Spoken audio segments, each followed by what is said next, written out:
tarde a todas e a todos que nos acompanham. Muito boa tarde ao nosso presidente, doutor Gustavo, ao presidente Felipe Martins Pinto, com quem eu divido a mediação do evento. Cumprimento todos os nossos convidados, presidente Anchieta, professor Chemin, professor Rodrigo Rios, professor João Furtado, professor André Regis. É uma satisfação recebê-los aqui. O Estado do Paraná hoje está sediando essa transmissão, mas o evento, como coloca o professor Gustavo, é da Federação, em que nós debatemos aqui temas de fundamental importância a partir das repercussões sociais, políticas, mas principalmente jurídicas, dos episódios lamentáveis ocorridos no domingo, dia 8 de janeiro, aqui na capital federal, em Brasília. O que vimos foram cenas lamentáveis, cenas terríveis, que necessariamente invocam a atuação dos órgãos do Estado, tem atraído a atuação por parte do Supremo Tribunal Federal, mas não de forma isenta de crime. Muito boa noite. Nesse dia 15 de fevereiro, a Federação Nacional dos Advogados do Brasil realiza o primeiro evento desse ano 2023. E iniciamos com o tema da maior relevância, a Federação Nacional dos Advogados do Brasil, que reúne diversos institutos históricos e muitos estados brasileiros iniciaram as próprias rodas de advogados do Brasil. É triste, na verdade é triste enquanto brasileiro, a nossa geração, a gente perceber que nós não estamos conseguindo dar as respostas pela política. E olha que eu estou falando, eu tive até 2 mandatos como vereador da cidade de Recife, resolvi dar um tempo nas minhas atividades políticas, na política. Então eu vivenciei a política do ponto de vista de buscar voto, de participar do parlamento, discussões. Eu posso dizer que o ambiente político, ele não é nem atrativo a ninguém. Ninguém se sente atraído pela política, porque nós perdemos a essência dela. O local onde nós discutimos os problemas, as soluções para levar o Brasil a um ponto determinado de um processo de uma sociedade próspera, livre, democrática, de uma sociedade que possa orgulhar a todos, independentemente de preferências partidárias. Nós estamos perdidos do ponto de vista de visualização do futuro, porque a política, ela não é exercida enquanto atividade política, essencialmente, vamos colocar assim, de busca de um futuro para todos. Mas não foi só a política que entrou em colapso. O nosso sistema constitucional também entrou. Acredito que dificilmente nós podemos dizer que o arcabouço institucional de 1998 é o mesmo em 2023. 2023, nós temos um país em que a insegurança jurídica ela só faz crescer. Enquanto professor de Direito Constitucional, quando um aluno pergunta para mim, olha, professor, dado esse fato aqui, o que é provável que vai acontecer? Eu não tenho a menor ideia. Porque o Supremo ele já não dá mais nenhum tipo de estabilidade. Assim, é uma fonte. Além de não dar estabilidade, do Supremo vem instabilidade. Esse é um ponto e de decisões diversas. Acredito que... Então, um país que o processo político ele levou a 8 de janeiro, a tudo que a gente viu. E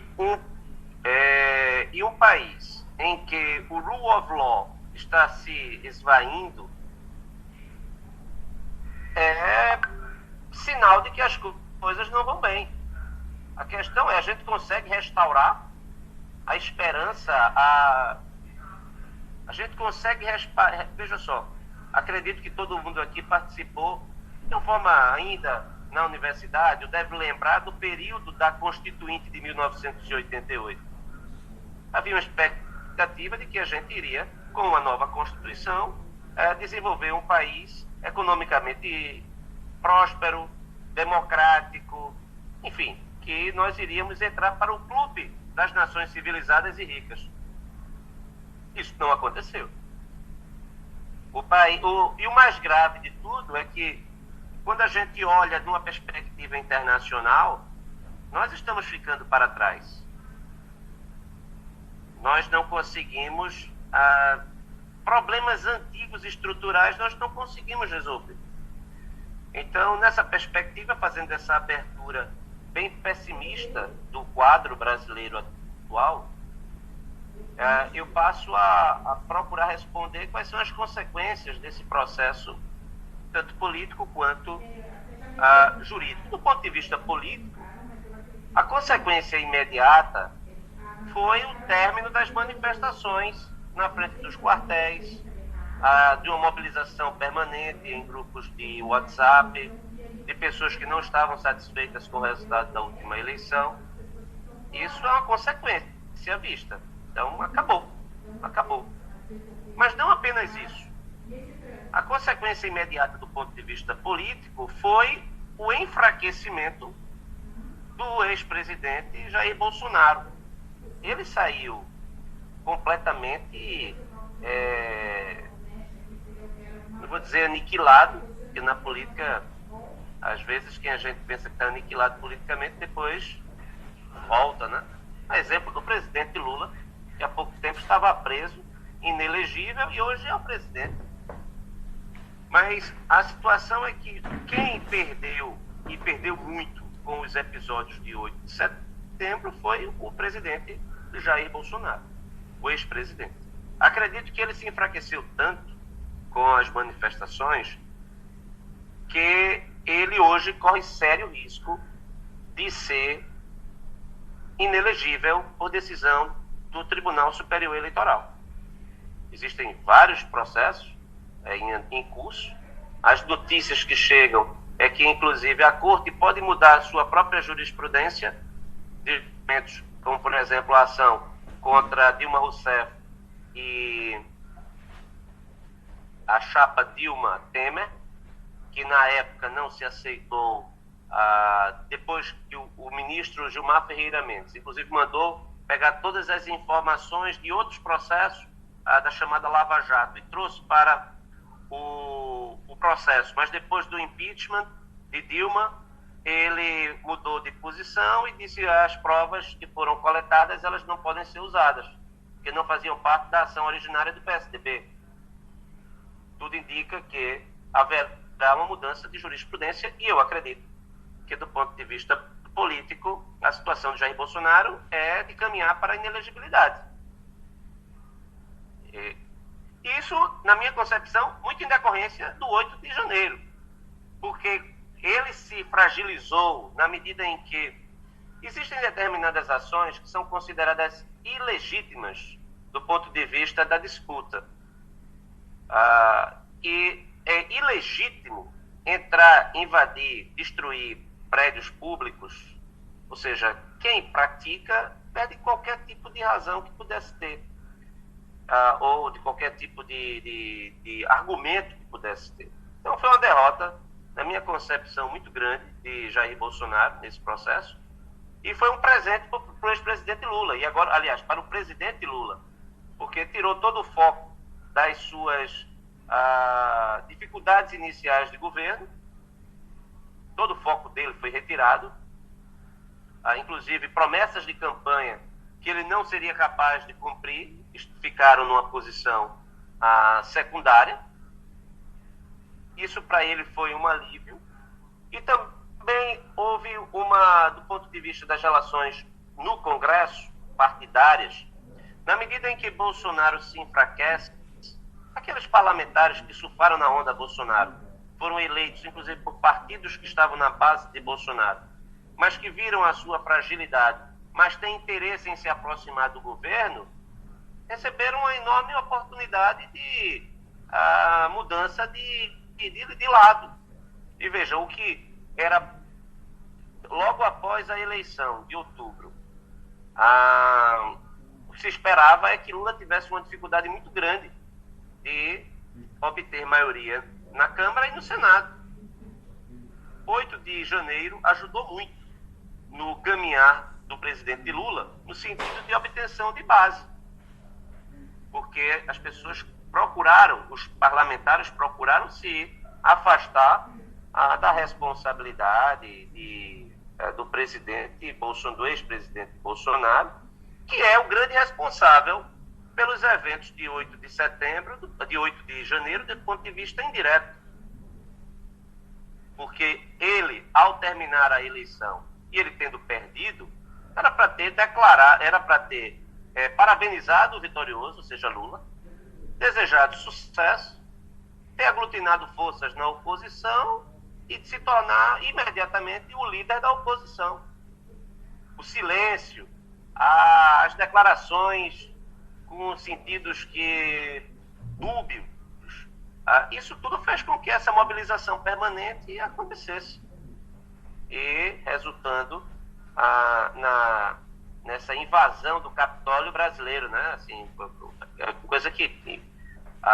com uma diferença, presidente Gustavo, que no Capitólio, veja, houve a invasão do Capitólio, houve invasão do Congresso americano, que é aberta ao público. Qualquer pessoa que estiver em Washington e quiser visitar, vai lá e é um lugar aberto ao público. Então, haver uma invasão é mais fácil, mas impossível uma massa invadir a Casa Branca. Qualquer pessoa que chegar perto e tentar invadir a Casa Branca vai morrer. Porque ali é um ambiente completamente controlado e de segurança máxima. Eu pergunto como é que alguém conseguiu invadir também o Palácio do Planalto, que não é um local aberto ao público. Ou seja, onde é que estava ali a segurança? Ou seja, a incompetência também reinou nesse processo como foi colocado aí, de vergonha nacional, né? Esse episódio entra dentro de uma perspectiva de vergonha nacional. O lado positivo de tudo isso, vamos trabalhar o cenário positivo. O cenário positivo seria 8 de janeiro, enfraqueceu tanto esses radicais associados a Bolsonaro, que eles agora não têm mais força, estão desmoralizados, e a democracia vai se fortalecer, vai se revigorar, na medida em que o processo vai se normalizar, procurando aí as forças políticas se retirarem desses polos, não é? da radicalidade, do radicalismo. Até mesmo porque é até estranho um país onde a maior parte da população é moderada, os discursos extremistas terem prosperado, porque na literatura política, inclusive no Brasil, a ideia básica era o seguinte: só ganha quem tiver um discurso de centro, que é a maioria de centro. Então, a vitória de Bolsonaro, não tendo um discurso de centro, foi uma eleição completamente fora da curva, dentro da história política brasileira. Então, esse seria o cenário, na minha concepção, positivo do episódio. O que, no entanto, aí do ponto de vista negativo, vamos colocar assim, qual é o cenário? O cenário aqui negativo seria que tudo vai depender ainda da performance do atual governo. Como é que o atual governo vai se dar? Fatores econômicos, ou seja, isso poderá levar novamente a problemas relacionados à governabilidade no Congresso, daí um fortalecimento dos que são contrários ao presidente Lula. Lembrando que Lula hoje, em 2023, não é Lula de 2003. É um presidente completamente enfraquecido.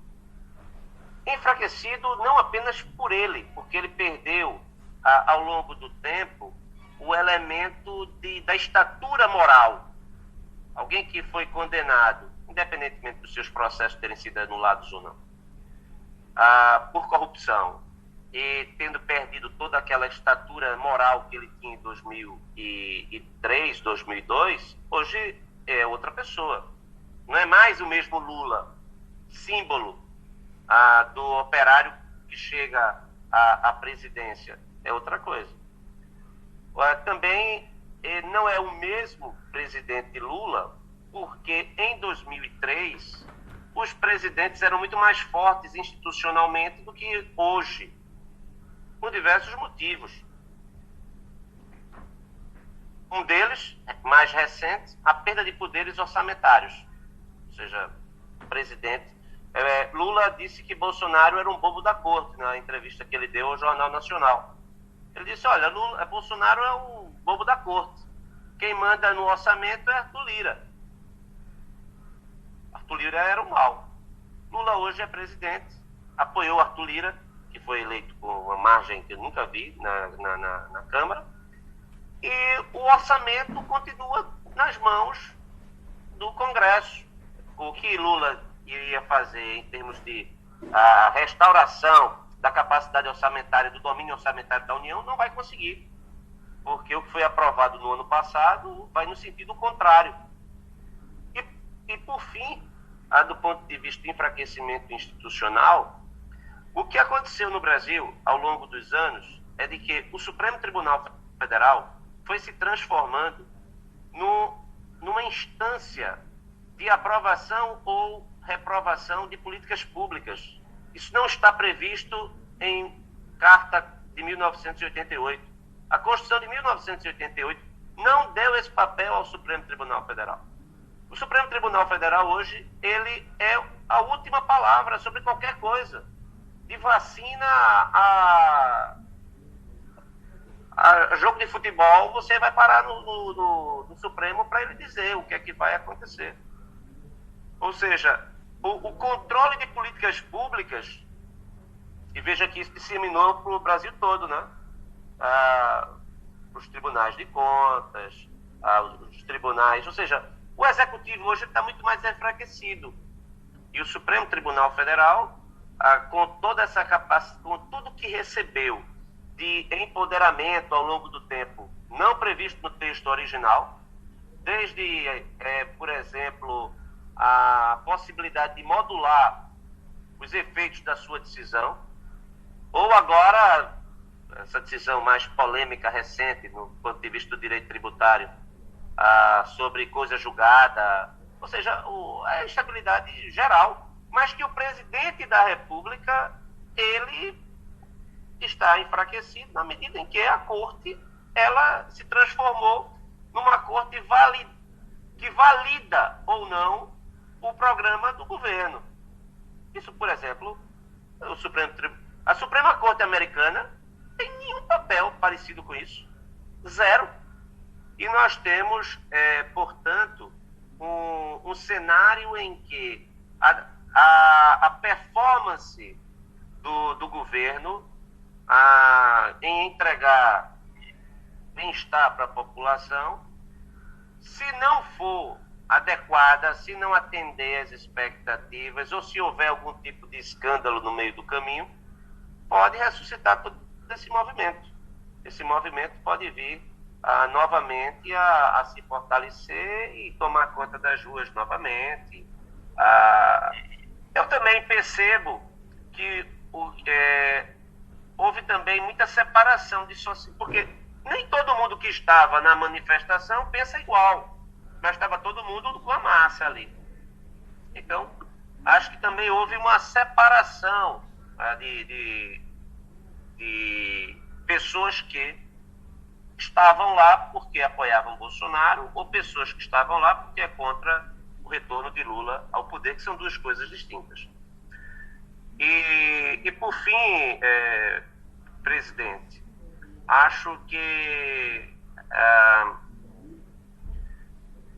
o processo, do ponto de vista da estabilidade das instituições, da maturidade das instituições, nós precisamos restaurar o nosso percurso. A democracia brasileira, eu tenho muita dificuldade hoje de dizer que o Brasil é um país plenamente democrático, porque democracia não é somente elegeram presidente, e não estou falando aqui de baboseira do ponto de vista de questionar urnas eletrônicas, isso e aquilo, não. Estou falando do ponto de vista de um déficit democrático de base. Ou seja, a nossa população é uma população que tem dificuldade de entender os temas mais abstratos em decorrência de uma má formação educacional. As pessoas simplesmente não entendem a complexidade do Estado brasileiro. E acho também que, em termos de consequência, não apenas pelo 8 de janeiro, acho que culmina do ponto de vista do nosso interesse também enquanto advogados, acho que aquela etapa chamada Era da Operação Lava Jato, ela se encerrou por completo, tá bom? Eu fico por aqui e para até trocar algumas ideias, se houver algum espaço para isso, e agradecendo o convite. Muito honroso. Muito obrigado. Muito obrigado, professor André. Você é uma fera. Obrigado pelos ensinamentos aí, por suas considerações, cara. Desejo, Guilherme. Obrigado, viu, André? Uma alegria. Eu sei que você está aí. O professor André vai ter aula agora, mas gentilmente nos atendeu. Obrigado, Guilherme. E a federação é a sua casa também. Desejo, Guilherme. Obrigado. Muito obrigado, professor André. São colocações, né, de ordem política fundamentais para a gente compreender o atual cenário. E nessa toada, né, até para que nós possamos compreender o presente político que vivemos, eu já tenho a honra de passar a palavra ao professor João Pinto Furtado, para que também faça as suas considerações, pedindo apenas para todos os nossos debatedores que a gente possa observar o prazo de 10 minutos para justamente privilegiar o debate aqui entre nós. Muito obrigado. Boa noite a todos. Posso começar? Boa noite a todos e a todas. Eu consultaria inicialmente se estão me ouvindo bem. Eu acho que sim, né? Ótimo. Eu queria iniciar agradecendo pelo convite e dizendo que certamente para qualquer professor, especialmente para um historiador, é sempre difícil se ater aos 10 minutos, mas eu vou tentar, né? Queria me desculpar por ter vindo um pouco a paisana, né? Eu vim de professor de história, né? Num evento de advogados, o que não deixa de ser uma certa ousadia, né? Mas pelo menos eu não vim com camiseta regata com temas, né? Mas de qualquer maneira eu agradeço a gentileza do convite e espero compensar com alguma densidade a apresentação um pouco mais informal, né? Eu, se tivesse que dar nome a essa intervenção, eu diria o seguinte: 8 de janeiro de 23, onde isso vai parar, né? Eu queria, de novo, agradecer o convite que o professor Felipe me fez, foi ele o autor da iniciativa, porque eu já vinha refletindo sobre isso e já venho refletindo sobre isso há pelo menos uns 30 anos, né? E daqui um pouquinho eu explico por quê. Porque eu estudo o Brasil republicano desde o início da recomposição da democracia no Brasil, que começou, para a minha geração, ali pelos idos de 78, 79, com um certo ativismo das ruas, né? E eu, particularmente, para hoje, eu queria remontar um pouco mais adiante, um pouco mais além, nesse recuo temporal, para a gente pensar um pouquinho o que nos trouxe até aqui, né? A minha contribuição, num certo sentido, é fazer uma panorâmica. Eu vou citar algumas datas que me parecem chave para a gente entender o que gerou, na minha opinião, o problema do dia 8, que, na minha opinião, não se esgota. Eu acho que punir os responsáveis, prender, multar, recompor recursos, não vai esgotar essa matéria. Eu acho que essa matéria está longe de estar resolvida e eu pretendo, de alguma maneira, lançar alguns pontos para refletir sobre isso, né? Quando é que surgiu no Brasil a lei de impeachment, né? Ela surgiu quando, mais do que quando, como ela surgiu, né? O Brasil, que estava reconstruindo a democracia na década de 40, começou a se haver com um problema que, a princípio, não tinha ocorrido ao Constituinte, né, em meados da década de 40, que era o caso do Getúlio Vargas. Getúlio Vargas era um líder popular entrou com uma agenda popular. Tem gente na esquerda que até hoje diz que ele era um político de esquerda, centro-esquerda, né? Na minha opinião era um ditador, mas com políticas sociais sim, mas era um ditador. Mas, de fato, o problema que a crise do governo, a primeira crise do governo Vargas colocou, era um problema sério. O Brasil se deu conta de que não tinha mecanismos de derrogação de poder. Na década de 40, quando começa a campanha pela destituição de Vargas, nós percebemos que faltava um arcabouço institucional. Esse arcabouço veio um pouco mais tarde, em 1950, com a famosa e a chamada lei do impeachment. Ela talvez tivesse que foi aplicada, diga-se de passagem, nos dois processos que nós tivemos no pós-Constituição de 88. Né? O Supremo acolheu a tese, né? Recebeu a continuidade da lei de impeachment para produzir os processos legítimos de impeachment, mas, de fato, ele não acolheu o grande problema que essa lei tentava resolver, né? Até porque isso não é uma iniciativa do Supremo, não é uma questão constitucional, na minha opinião de historiador, né? Na década de 40, em 1950, portanto, nós aprovamos um arcabouço infraconstitucional que regulava a deposição do governante que se portasse de maneira incompatível com o mandamento constitucional. Essa lei ficou dormindo, num certo sentido, até ser retomada em 1992, no impeachment de Fernando Collor, que, na minha opinião, é a origem do problema que nós temos. Por quê? Porque entre a lei de 50, que nunca foi aplicada, mas que estava prevista como uma solução democrática, institucional e parlamentar para um problema político, teve a ditadura que começou em 64, e ditaduras como a de 64 não precisam de arcabouço institucional para destituir ninguém, né? Eles destituem pelas próprias razões, né? Como se diz aí no bordão, né? Mas em 1988 nós tivemos uma Constituição nova que criou um problema. Na verdade, ela resolveu vários, mas ela criou um problema novo neste campo. Eu me lembro até hoje, uma vez eu vi uma palestra do ex-ministro Nelson Jobim.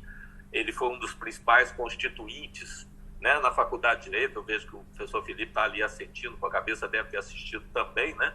A princípio pareceu muito engraçado, porque ele era uma pessoa performática, ele é uma pessoa que tem uma narrativa muito divertida, mas, na verdade, o que ele falou ali foi uma aberração, né? Ele falou que, no princípio, eles tinham comprado, ele saiu para uma livraria em Brasília, comprou todos os textos constitucionais que ele conseguiu encontrar, espalhou numa sala e começou a recortar com tesoura aquilo que eles achavam que podiam ser pertinentes. Fizeram ali uma primeira montagem, depois levaram isso para uma primeira triagem, depois criaram uma coisa com um nome muito pomposo, chamada Comissão de Sistematização, que, na verdade, deu alguma forma para esse arranjo de tesoura e cola, mas, na prática, eles criaram uma abominação, que, na minha opinião, é uma abominação política, o chamado presidencialismo de coalizão. Um sistema que, na verdade, cria uma grande confusão entre a esfera de poder do legislativo, a esfera do executivo, e, num certo sentido, cria uma pressão muito grande sobre o judiciário.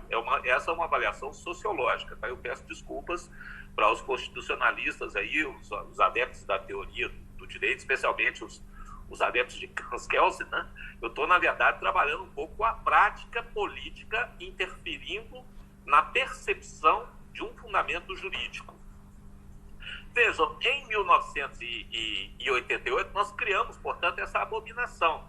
Há figuras que são expressões dessa abominação que, na verdade, eles podem mudar quanto à forma, mas eles não mudam quanto ao conteúdo. Eu cito 3 ex-presidentes da Câmara. O primeiro deles, Eduardo Cunha, que esteve adiante dos acontecimentos que levaram ao impeachment de Dilma, e a gente se lembra que eles surgiram por razões muito pouco nobres. O ex-presidente da Câmara, Rodrigo, filho do César Maia, Rodrigo Maia, né? E, finalmente, o Arthur Lira. Na verdade, em essência, eles me parecem a mesma personagem. Eles se apropriaram, os 3, de uma fragilidade do governante que estava sentado na cadeira do executivo, da inabilidade política dele e acabaram se maximizando na gestão do poder, das rotinas de poder, né? Dilma caiu, não foi por corrupção, não foi por incompetência, não foi... Ela caiu porque era fraca. Ela caiu porque ela não conseguiu articular 180 votos para segurar o mandato dela. E quando a gente para pensar sobre isso, isso é uma situação tão absurdamente estranha, né, que é até difícil contribuir. Que presidente não consegue articular 180 votos, que seria 1/3 mais 1 do Congresso, da Câmara, nem é do Congresso, da Câmara Nacional, né? Isso gera, na verdade, um conjunto de reflexões que eu acho que o Brasil precisa enfrentar. Onde é que está o problema e por que eu falei que, na minha opinião, o problema começou com o Collor, né? Eu fui, na época, eu era um jovem estudante, podem acreditar, eu já fui jovem, né? E eu fui entusiasta da campanha do impeachment de Collor, né? Eu fui para as ruas, eu era, nessa época, muito mais à esquerda do que sou hoje, e nós fomos para caminhão de som, eu era estudante, eu era líder estudantil, fomos para caminhão de som, tinha palavras até chulas que a gente usava, tinha, inclusive, digamos assim, as redes sociais da época, né? Eu me lembro que circulou, a Veja ajudou muito a desconstruir a figura do Collor, circulou durante um tempo a ideia de que ele consumia cocaína pelo ânus, que era uma coisa tão estratosfericamente absurda, tão estratosfericamente desconstruidora, né? Que, na verdade, só se prestava a uma coisa: enfraquecer. Não tinha nenhuma dimensão política nisso, né? A ideia de que as calcinhas da esposa dele, durante o escândalo do Collor, alguns dos mais velhos aqui vão se lembrar, né? Apareceram notas fiscais de calcinhas, peças íntimas femininas, eu vou usar um termo mais adequado, né? Compradas na Victoria's Secret, que é uma grife famosíssima, com sobra de campanha. E aquilo ganhou uma conotação moral imensa, né? Era, na verdade, uma desconstrução de um governante que se queria depor. Na verdade, a última coisa que se cogitou foi a questão da governança, foi a questão da estabilidade política, foi a questão da democracia. E, na minha opinião, o problema hoje está e nasceu em 92. Eu, particularmente, virei até um pouco persona não grata no meu departamento, porque todas as vezes que as pessoas falavam o golpe contra Dilma, eu falava assim, os golpes, o de 92 e o de 16, nós temos que trabalhá-los na mesma perspectiva, porque do ponto de vista formal e do ponto de vista do conteúdo político, eles foram idênticos. Eles representaram uma ação parlamentar para excluir do poder alguém que tinha sido eleito legitimamente pela maioria do povo brasileiro e colocar no lugar desse governante um novo presidente tutelado pelo parlamento, que é a essência desse amaldiçoado parlamentarismo de presidencialismo de coalizão. Você veja, até eu cometo esse ato falho, né? O presidencialismo de coalizão, ele pretende ser o parlamentarismo, ele pretende ter um primeiro-ministro que seria fundamentalmente o presidente da Câmara, né? Ele pretende, na verdade, extrapolar. A questão contábil, que acabou de ser mencionada aqui, a questão dos ordenadores de despesas, a questão do orçamento, nada mais é do que isso. É uma usurpação de poder, de agenda do Executivo pelo Poder Legislativo. E se a gente não enfrentar este problema com política, e não só com direito, não só com Constituição, me parece que nós não vamos sair desse patamar, né? Então, eu sempre cito as crises que estiveram ligadas a ele, e eu lembro basicamente, como uma coisa que eu sempre falava nas minhas aulas do curso de Brasil Contemporâneo. Observem que interessante a nossa experiência pós-constitucional. Nós tivemos 2 únicos presidentes que conseguiram chegar ao fim dos seus 2 mandatos sem traumas. Ambos por sua habilidade política e pela sua capacidade de agenciar politicamente a sua permanência, mas ambos ao preço da sua biografia. Fernando Henrique Cardoso, que no final do 2º mandato era o pato manco, né? Ele ainda sobrou aquela fleuma sorboniana, né? Sobrou toda aquela ideia de um líder, de um patriarca do PSDB, mas, na verdade, a biografia dele saiu completamente conspurcada, né? Ele, inclusive, várias vezes foi visto pela imprensa e pelo próprio staff de Brasília como refém do Antônio Carlos Magalhães, que era, todos bem se lembram quem era, né? E o Lula saiu conspurcado pela fama de ser o cara dos acordos, o cara das perspectivas de acertos com pessoas que não tinham a natureza e a estatura para estar na gestão do Estado brasileiro. Então foram os dois únicos que conseguiram completar os seus mandatos na integridade. Todos os demais ou tiveram o mandato interrompido, né, ou entraram como pato manco, né, para usar aquela expressão dos americanos. Veja, Michel Temer não exerceu a presidência da República. Itamar Franco, pouco. Dilma Rousseff, no segundo mandato, nada, né? Então, e para dizer a verdade, apesar de toda a grosseria, me desculpem, às vezes eu sou muito franco, eu não tenho muito a finesse que um evento do Instituto dos Advogados deveria ter, né? Mas com toda a grosseria, com toda a estupidez, com tudo aquilo que a gente acompanhou nesses 4 anos, né? O Jair Bolsonaro é um presidente fraco. O bolsonarismo é forte, foi forte. Mas o Bolsonaro é um presidente fraco, era um presidente refém. E realmente, na minha opinião, o Lula usou uma boa síntese, né? Ele é um personagem que era um bobo da corte. Ele queria ficar fazendo grosserias, ficar ali usando o cartão corporativo e recebendo as pessoas no cercadinho para fazer as provocações dele. Na verdade, ele trabalhava pouco. Essa é a grande verdade que o Brasil inteira sabe, né? Um homem que trabalhava pouquíssimo. A agenda de trabalho dele não passava de 2 horas por dia, né? Ou seja, não administrou, não geriu, não propôs, não construiu, não administrou o poder executivo. E por esse motivo, o que nós tivemos? Uma hipertrofia do poder legislativo, ainda mais, né? Então, voltando, eu tenho quanto tempo ainda? Eu já estou aí. Tem alguém marcando? Não. Acho que eu tenho uns 3 minutos ainda, né? Exatamente, isso que eu estava conferindo aqui. Pô, então, nesses 3 minutos, o que eu vou pensar um pouco? A questão que eu acho que o Brasil precisará enfrentar nos próximos anos é a questão do voluntarismo político. O voluntarismo precisa ser disciplinado. Eu acho que não é apenas pela lei, mas também pela própria política. Os políticos vão ter que, de alguma maneira, concluir e construir uma nova agenda para o voluntarismo.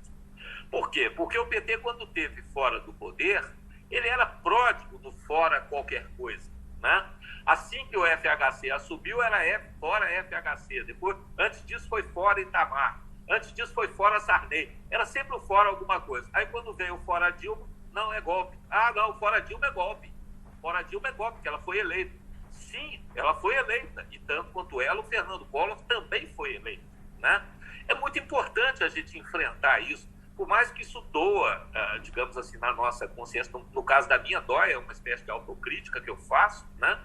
Porque, bem ou mal, era um político desagradável, era uma pessoa que tinha todos os seus problemas, mas ele foi eleito por quase 30 milhões de brasileiros, né? Não se tira uma pessoa dessa com uma armação congressual, né?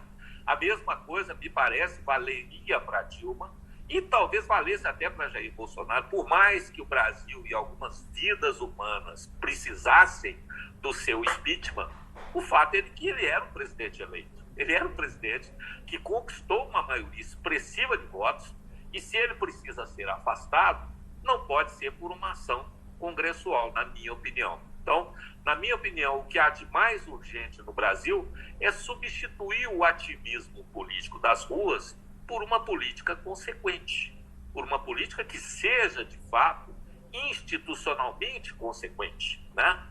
A própria esquerda precisa fazer essa autocrítica. Eu me lembro do Lula. O Lula tem momentos de grande genialidade administrativa, ele é um grande construtor de pontes e tal, mas tem umas coisas que eles falavam que não tinha nada a ver com a Angela Merkel está no poder há quase 20 anos e ninguém fala que ela é ditadora. É claro que não, ela é uma primeira-ministra, né? E qual é a grande questão do primeiro-ministro? O primeiro-ministro, ele tanto pode se perpetuar por 20 anos no poder, como ele pode cair em um mês. Na Inglaterra, nós tivemos vários casos traumáticos dessa natureza. E ninguém foi para a rua para gritar, é golpe, é golpe, é golpe. Não. Por quê? Porque estava escrito no arcabouço institucional. O primeiro-ministro está lá enquanto ele construiu uma maioria parlamentar. Se ele perdeu a maioria, ele perde. O voto de confiança nada mais é do que dizer a ele que ele não tem mais essa maioria parlamentar, né? E no caso brasileiro, nós temos uma coisa estranha, porque em algum momento o próprio presidente do Congresso, da Câmara dos Deputados, assume a prerrogativa de ser um agente de promoção do voto de desconfiança. Então ele se dá e se impõe a tarefa de promover um voto de desconfiança e tirar a pessoa do poder, que me parece um erro grave. Eu proporia, se eu fosse constitucionalista, já vi o sinal aqui, eu estou mesmo concluindo, 30 segundos no máximo, eu proporia que nós, eventualmente, reelaborássemos a chamada lei do impeachment, tirando o excesso de poder do presidente da Câmara, de aceitar ou não o pedido. E 2, tirando a terminação do processo no Senado Federal, ainda que presidido pelo Supremo. Na minha opinião, uma vez feito e tramitado um processo de impeachment, quem deveria propor e, eventualmente, aprovar a derrogação do mandato é um plebiscito popular, né? Eu acho que essa seria a única forma da gente vencer esse trauma e tirar essa espada de Damocles da cabeça do governante, seja ele quem for, seja ele Jair Bolsonaro, seja ele Lula, porque ninguém consegue governar com essa figura de um presidente da Câmara absolutamente abusivo, tutelando todas as ações do Executivo. Isso, na minha opinião, é absolutamente incongruente com a democracia. Eu peço desculpas, agradeço a atenção de todos, né? Eu teria talvez mais uma outra coisa para falar, mas a gente fala nos debates, se for o caso, ou eventualmente no próximo encontro, para o qual já de antemão eu me coloco à disposição, e se dessa vez eu virei de terno e gravata, se tudo ocorrer bem, tá? Eu manterei, digamos assim, a liturgia do evento. Peço desculpas pela informalidade. Obrigado, gente. Muito obrigado, professor João Furtado. Foram colocações extremamente importantes, né, para que nós consigamos entender como que nós chegamos até aqui. Esses episódios mais ou menos recentes, né, fazem parte da nossa história, mostram, né, a dificuldade que temos de lidar com a divergência enquanto povo e que, de alguma forma, né, inspirados nos episódios que ocorreram no Capitólio, redundaram, né, nessas cenas lamentáveis e um pouco incompreensíveis que nós vimos aqui, né, a partir desses atos. Muito obrigado. E, dando sequência, eu gostaria de convidar para fazer uso da palavra o nosso presidente honorário da Federação, Dr. José Anchieta da Silva. Presidente Anchieta, com a palavra. Muito obrigado. Eu cumprimento a todos, declinando aí Gustavo Ventura, presidente da Federação, Guilherme Luquezzi, anfitrião ou co-anfitrião, e Felipe Martins Filho, presidente do meu instituto, e a quem me fez o convite. Eu serei breve, porque as duas manifestações que me antecederam são o suficiente para que eu seja breve, mas vou fazer um pouco diferente, senhor presidente. Eu trago propostas concretas. Diferentemente dos juristas, nós advogados não temos teses, nós temos casos. E eu vou tratar o evento de 8 de janeiro como um caso, ele tratando como advogado que sou. Por primeiro, já disseram que é verdade, 8 de janeiro não existe só, ele tem um pré, muito pré, e ele até já tem um pós. O presidente Lula e a sua equipe, tendo assumido a presidência da República, fala contra mandato certo de presidente de Banco Central. Interessante.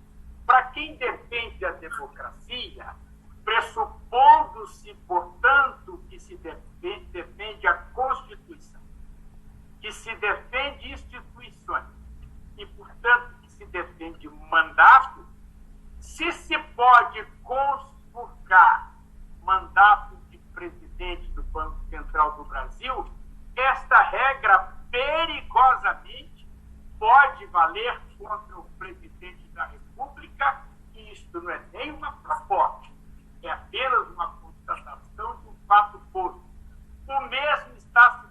acontecendo neste momento no SEBRAE, cujo presidente Meles tem mandato estatutário até 2026, mas o recado que Okamoto, vamos dar nome, Okamoto, representando Lula, disse exatamente anteontem ao presidente Meles do SEBRAE: nós queremos que você renuncie, mas eu não vou renunciar, disse o Meles. Retarguiu o Okamoto: então você será demitido. É este o quadro pós o dia 8 de dezembro. Mas não é só. O ministro Haddad teve a ousadia, em evento internacional acreditado, propondo um apartheid para que a gente brasileira não compre produção que venha de empresários que tenham votado em Bolsonaro. Isso não é nem um pouquinho diferente das estultices que dizia o presidente anterior. Deixando em grau menor de valor, a ministra Marina errou o número de miseráveis no Brasil. De 30 milhões, ela disse 130 milhões. Repetiu a informação e sequer a corrigiu. Mas cheguemos a 8 de agosto, 8 de janeiro, passando nesta semana por um despautério de que deu conta a Suprema Corte. A Suprema Corte, com a mesma Constituição, anos atrás, teve o desvario de dizer que era correta a prisão com julgamento em segundo grau. Com a mesma composição. 11 meses depois, a mesma Suprema Corte teve o despautério de dizer que é preciso aguardar o trânsito julgado. Claro que é preciso aguardar o trânsito julgado.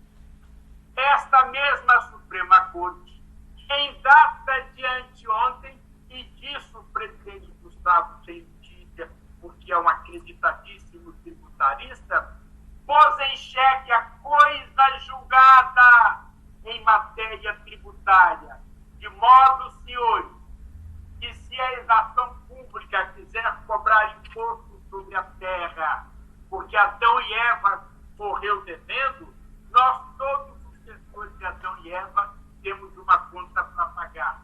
Claro que eu exagerei. Aprendi com o meu saudosíssimo professor Paulo Emílio, que veio de Viena, que é preciso exagerar no exemplo para se fazer entender. Mas chegamos assim ao dia 8 de janeiro e vou me deter aos fatos, que não sendo penalista, vou deixar a arguição do ponto de vista do direito criminal para os penalistas que vejo na tela. Vamos lá. Houve invasão do órgão público? Houve. Isto está previsto como ilícito civil e previsto como ilícito penal. Houve invasão do Planalto, houve invasão das casas legislativas, portanto, o Congresso, sim. Houve quebradeira, sim. Portanto, os crimes, eu consigo vê-los, e quem não consegue vê-los está no outro planeta. Não há crime sem autor, portanto, há autores. E, neste caso, coisas da modernidade foram até filmados. Lá estava um grupo de delituosos ou um grupo de inocentes. Todos que lá estavam sabem ler e escrever.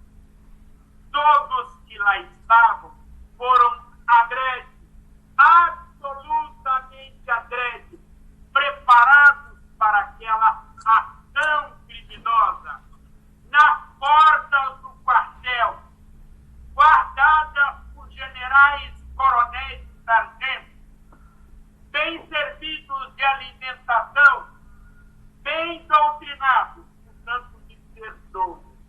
Apontei um crime e não pratiquei novidade. Aprontei autores e me recuso a reconhecer ali, como algumas pessoas fizeram, velhos e inocentes. Só vi delituosos.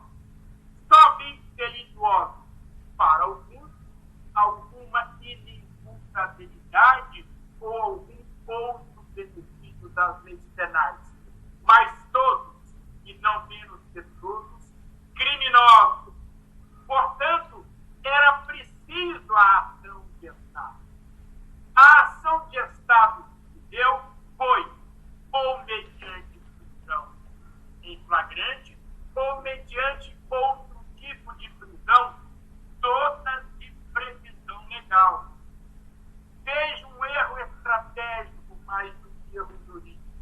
Não sei porquê, cometendo mais um erro, o Supremo Tribunal Federal resolveu fazer do ministro Alexandre de Moraes um tipo contemplatório.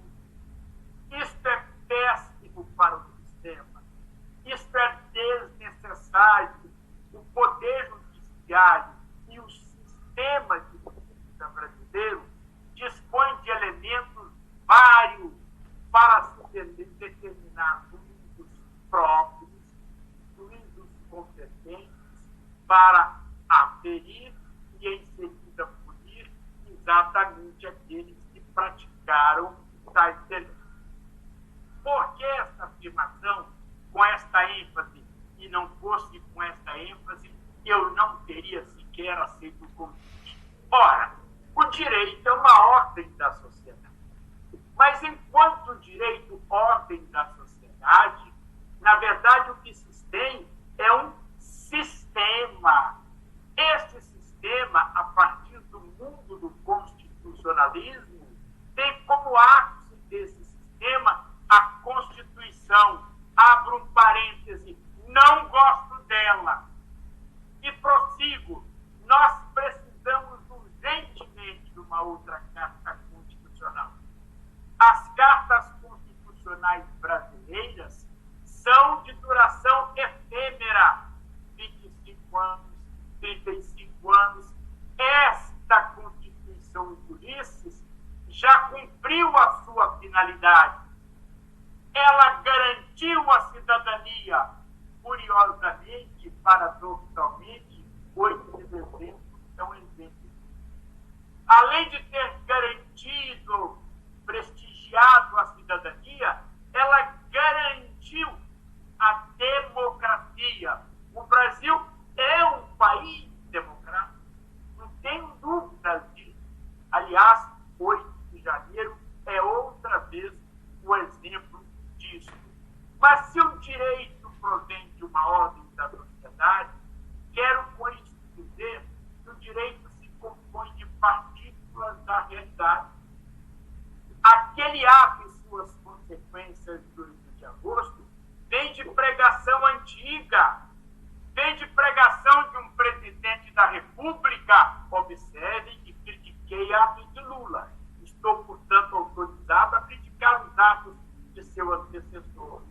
Ele reuniu embaixadores do Oriente e do Ocidente para dizer que a legislação eleitoral brasileira era provocadora em potencial de um delito, para dizer pouco. Disse e o fez em alta voz, num 7 de setembro que já se foi, que não respeitaria ordem emanada de ministro do Supremo Tribunal Federal. Eu, que sou crítico da Constituição, completo essa minha afirmação dizendo que sou contra a Constituição. Mas para mudar as instituições, para mudar as leis, a regra número 1 é respeitá-las. E o presidente anterior não respeitou as leis brasileiras. Ele se fez acolitar em atos deliberadamente delituosos de generais, mais de um. Portanto, senhor, fiz a crítica ao Supremo Tribunal Federal. Fiz a crítica ao Poder Executivo, porque saiu e o que aí entrou. Deixo de fazer crítica ao Poder Legislativo, não é porque ele não as mereça, não. É porque ele, na verdade, exerce, de certo modo, um poder pro domo suo. Os legisladores não nos representam. Eles são capturadores do Estado, eles são capturadores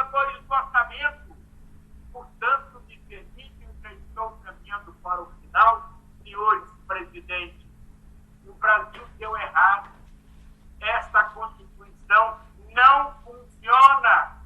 E, portanto, é preciso, já que prometi, é preciso que nós tenhamos uma agenda de eventos. Nós, da sociedade civil, temos que exercer o chamado poder moderador e arrumar esta carruagem. Senão o Brasil, enquanto nação livre e altiva, não tem futuro. E não é isso que nós queremos. Portanto, e devo dizer que o que estou aqui pregando, eu, modéstia à parte, nas instituições das quais participo, tenho feito propostas concretas, tenho agido.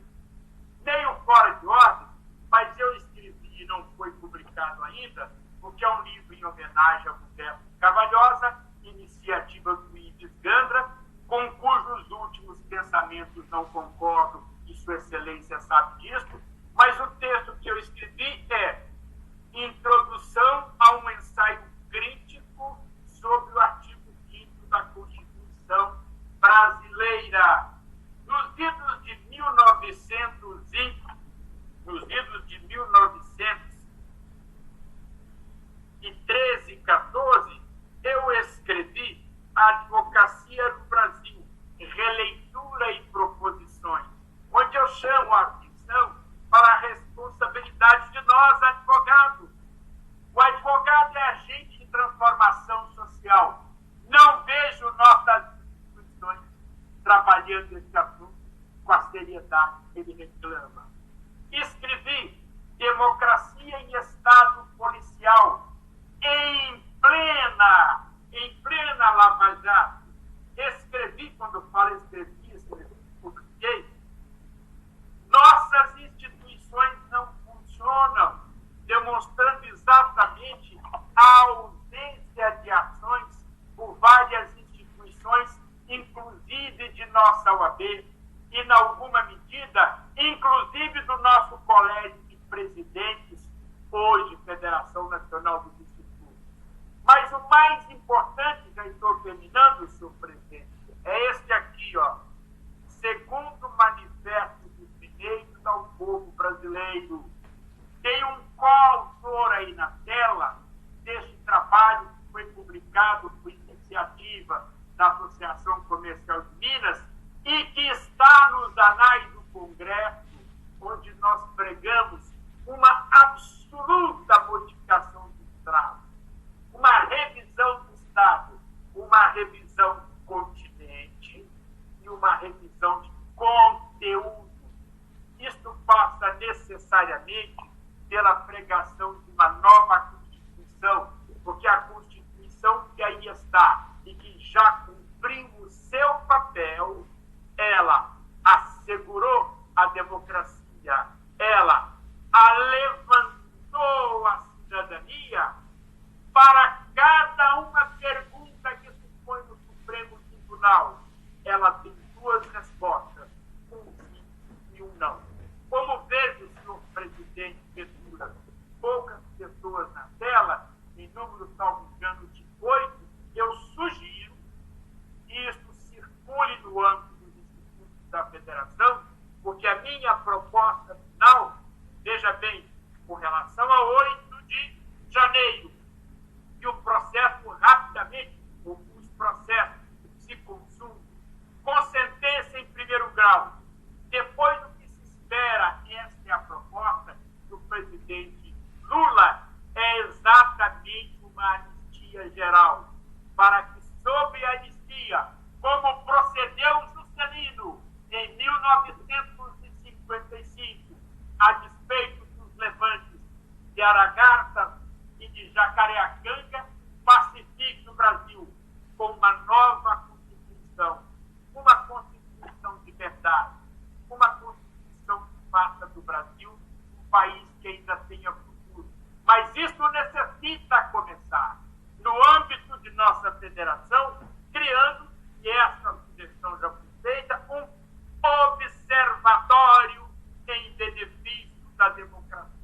nomear lá numa certa comissão um cão, um cachorro, como quase conselheiro, como chefe de uma comissão de trabalho.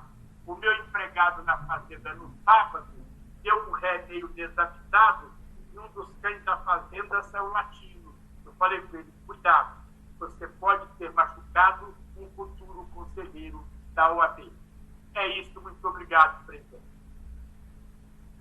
Presidente Anchieta, vejo que cada um de nós, brasileiros, não só integrantes do Instituto dos Advogados, não só profissionais do direito, mas todos os cidadãos merecem ouvir um discurso como esse, para despertar o nosso espírito cívico, o nosso compromisso que cada um de nós tem que ter com a construção de um futuro, não nos acomodarmos esperando sempre um terceiro, um iluminado que venha fazer o que cabe a cada um de nós. Então vejo que é uma inspiração para que a federação possa liderar e agir, para que busquemos um aperfeiçoamento aí das nossas estruturas jurídicas.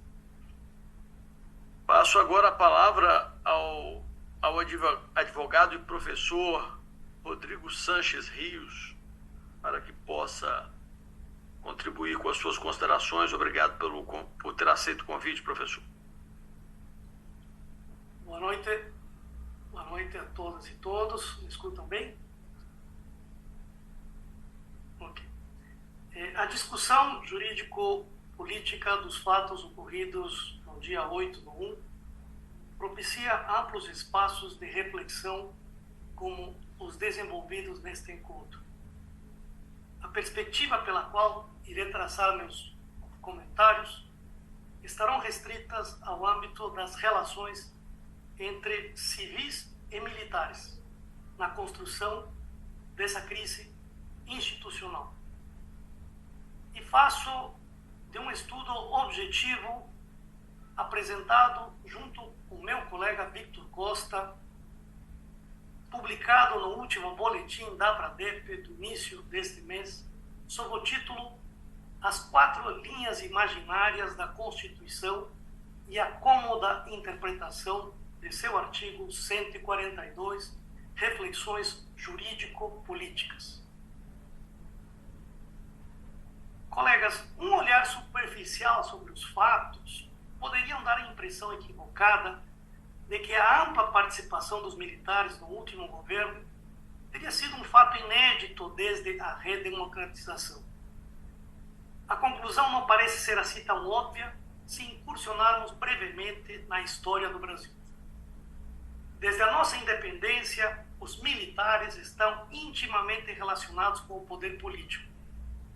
Em 5 das 7 constituições brasileiras, encontram-se representados, sobretudo, com a prerrogativa da garantia da lei e da ordem.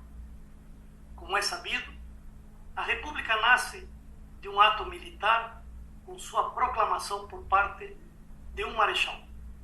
O Estado Novo se encerra com um general assumindo o poder por meio do voto popular. Sem ir muito longe, as supostas ameaças representadas pelas reformas de base propostas por João Goulart são contidas por meio de um golpe militar em abril de 64 e não de um simples movimento institucional. A redemocratização passa por uma anistia lenta e gradual, gestada de dentro da cacela. Este fato é incontroverso e não poderia ser diferente, pois os militares exercerão considerável influência na redação da Constituição de 88, relativamente a seus atributos institucionais que chegam até nossos dias. Recentemente, alguns episódios merecem ser relembrados. O primeiro é a reação negativa de alguns militares, sobretudo do general da ativa Sérgio Etchegoyen, ao relatório final da Comissão Nacional da Verdade, patrocinada pela ex-presidente Dilma Rousseff. Com o impeachment desta última, o militar foi conduzido à chefia do Gabinete de Segurança Institucional pelo seu sucessor, Michel Temer. O segundo fato relevante ocorreu quando o então comandante do Exército, general Vilas Boas, publicou um tweet direcionado ao Supremo Tribunal Federal em 2018, quando essa corte se preparava para julgar um habeas corpus que decidiria, dentre as consequências daí advindas, a possibilidade ou não de Lula disputar o pleito de 2018. Denegada a ordem, com o candidato impossibilitado a concorrer, abriu-se a viabilidade da eleição de Jair Bolsonaro, um militar reformado. Tal perspectiva histórica demonstra não ser nova a participação das Forças Armadas na vida democrática brasileira. No entanto, não é tão fácil concluir dessa lógica temporal a colonização do poder político pelos quartéis nos últimos 4 anos. Dados do Tribunal de Contas da União apontam que no último ano do governo do ex-presidente Michel Temer, 2.765 militares ocupavam cargos do governo federal. Em contrapartida, na apuração do TCU de 2021, 6.175 membros das Forças Armadas estavam em postos do Serviço Público Federal em 2020. Em decisão inédita, em 2021, o então presidente liberou por meio de decreto a assunção de cargos civis do Executivo Federal para militares da ativa por tempo indeterminado. Foi, portanto, instituída uma verdadeira simbiose entre o Poder Executivo e as Forças Armadas, refletindo-se em todas as esferas da vida nacional. Desses mais de 6.000 cargos comissionados atribuídos aos militares, primeiro da reserva e depois da ativa, destacam-se postos estratégicos da estrutura do Planalto, no primeiro escalão, como as secretarias de governo e geral da presidência, a Casa Civil, os Ministérios da Defesa, da Saúde, além de inúmeros outros nas estruturas intermediárias do Executivo Federal. Tais cargos chamavam para si muitos atributos políticos e, ao mais das vezes, utilizavam-se do verniz institucional para promover interesses corporativos. Além disso, vale lembrar que, no último mandato presidencial, diversos militares estiveram no centro de inúmeras tensões institucionais. Eu cito rapidamente aqui a gestão caótica do general Eduardo Pazuello, nomeado ministro da Saúde no auge da pandemia da Covid-19, que, além de promover medicamentos sem eficácia comprovada, foi pivô de uma crise envolvendo o fornecimento de oxigênio para Manaus, resultando em inúmeras mortes por negligência no fornecimento de adequado serviço de saúde. Também nós sabemos os resultados da CPI do Senado, que lamentavelmente foram arquivados pelo PGR, que na época, se não me engano, ainda estava em longos anos sabáticos. Em março do mesmo ano, uma outra crise envolvendo o general Fernando Azevedo e Silva, ministro da Defesa, se revela. Nós também devemos lembrar, porque é bom ter memória, né, que quando foi instado a usar de forças militares contra os governadores diante das decretações do lockdown, na tentativa de controlar a expansão da pandemia e de trocar o comando do Exército, o ministro acaba demitido no dia 29. Na tentativa de evitar o uso político das tropas, afirmou ter preservado as Forças Armadas como instituições desse Estado. No dia seguinte, os comandantes das 3 forças em decisão inédita na história da nova república decidiram renunciar a seus postos de chefia ao discordarem da decisão do presidente da República. Como nós sabemos, assumiu o Ministério da Defesa o general Braga Neto, que viria a ser candidato a vice-presidente na chapa de Bolsonaro nas últimas eleições. Pois bem, senhores, estando os militares no centro das discussões democráticas, não tardou a ganhar em protagonismo, ativa e passivamente no pleito eleitoral de 2022. Alguns representantes enxergaram dentro das 4 linhas da Constituição, dentro das 4 linhas, friso novamente, uma interpretação criativa do seu artigo 142, permitindo que as Forças Armadas funcionassem como uma espécie de poder moderador dos demais, chamando para si uma prerrogativa de tutela sobre a lisura das eleições e do sistema de votação, em síntese, do futuro da democracia. diante de constante instigação pelo chefe do Executivo, o presidente do Tribunal Superior Eleitoral, à época o ministro Luiz Roberto Barroso, convidou os militares a integrarem a Comissão de Transparência do TSE, a fim de conter as supostas dúvidas diuturnamente levantadas. Essa iniciativa, dotada das melhores intenções, acabou gerando um imbróglio ao guarnecer a narrativa bolsonarista, culminando em um dúbio relatório divulgado pelo Ministério da Defesa e no subsequente questionamento ao pleito eleitoral por parte do partido do candidato derrotado no último novembro de 2022. Paralelamente a isso, milhares de pessoas, como já sabemos, armavam um acampamento em frente aos quartéis do Exército, clamando pela aplicação imediata do artigo 142 da nossa Constituição, agora interpretado como autorizador de uma intervenção militar direta nos poderes constitucionais. Frente a tal quadro, não se pode atribuir a recente atuação política das Forças Armadas ao acaso. Foi um processo gestado e construído com o objetivo de arquitetar uma narrativa apta a ensejar sua necessidade na tutela democrática de um país supostamente à beira da desagregação social. Fragmentação que encontrou seu ápice nas manifestações golpistas e antidemocráticas do dia 8 de janeiro. E tudo isso amparado por um argumento jurídico, o artigo 142 da Constituição Federal. Nos moldes de uma democracia tutelar, acredita-se ser atribuição castrense o poder de intervenção em momentos de crise institucional no país, a fim de pacificar conflitos entre os três poderes constitucionais. Lembrando aqui uma frase do general Leônidas Pires Gonçalves, ministro de guerra do presidente Sarney, que teria dito ao tempo da Constituinte: no Brasil, quando tem desordem, chama o Exército, chama as Forças Armadas. Contudo, desde há muito, tanto a doutrina quanto a jurisprudência têm contestado tal interpretação, apontada como inconstitucional, tudo a demonstrar não estarem as chamadas 4 linhas suscetíveis à caneta do mandatário de ocasião. Aliás, sustentar a prerrogativa de guardião da Constituição ao chefe do Poder Executivo lembra vagamente suportes teóricos utilizados por regimes autoritários de outrora. Não é de estranhar, como bem lembrou recentemente Lênin Streck, toda tentativa de ruptura da institucionalidade no Estado democrático vem amparada por um falso verniz de legalidade.